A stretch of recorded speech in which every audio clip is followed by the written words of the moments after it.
할렐루야, 예수님 안에서 반드시 좋은 일이 있습니다. 사울은 정신을 차릴 수 없었습니다. 위대한 사사 사무엘이 자신과 가족을 칭찬할 뿐 아니라 자신을 하나님이 택하셨다는 것입니다. 그리고 자신의 머리에 기름을 부어 이스라엘의 왕이 되게 하신다는 거죠. 자신은 아버지가 잃어버린 나귀를 찾으러 온 것인데 나귀는 못 찾고 하루아침에 왕이 된다뇨. 정신도 없었고 믿을 수도 없었습니다.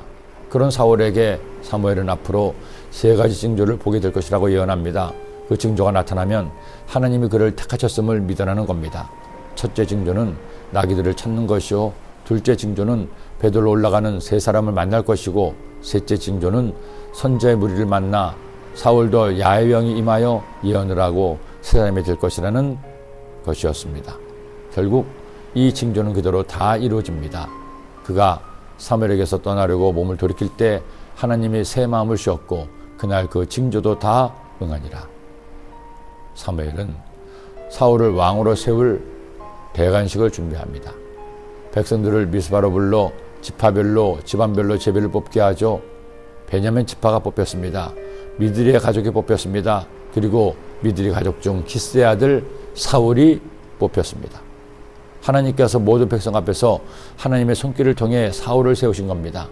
사울은 겸손해서 왕이 되는 것을 피하려고 했지만 하나님의 택하심을 사울이 어찌할 수 없었습니다. 마침내 사울은 왕이 된 겁니다. 사무엘이 모든 백성에게 이르되 너희는 야훼께서 택하신 자를 보느냐?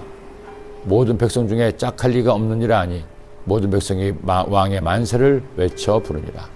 얼마나 영광스러운 장면입니까? 사람에게 택함을 받아도 가문의 영광일 텐데 하나님께 택함을 받다니요. 하지만 하나님께 택함 받은 사람에게 더 중요한 것이 있습니다. 영광스럽게 하나님이 나를 택하여 일꾼 삼아주셨다면 그 택하심에 합당한 삶을 살아야 합니다.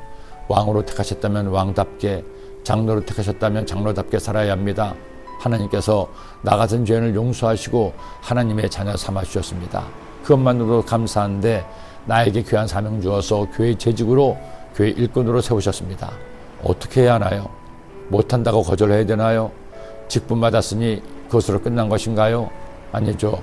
하나님께 사명을 받은 그때부터 시작입니다. 일꾼답게, 재직답게, 주의 종답게 살아야 합니다.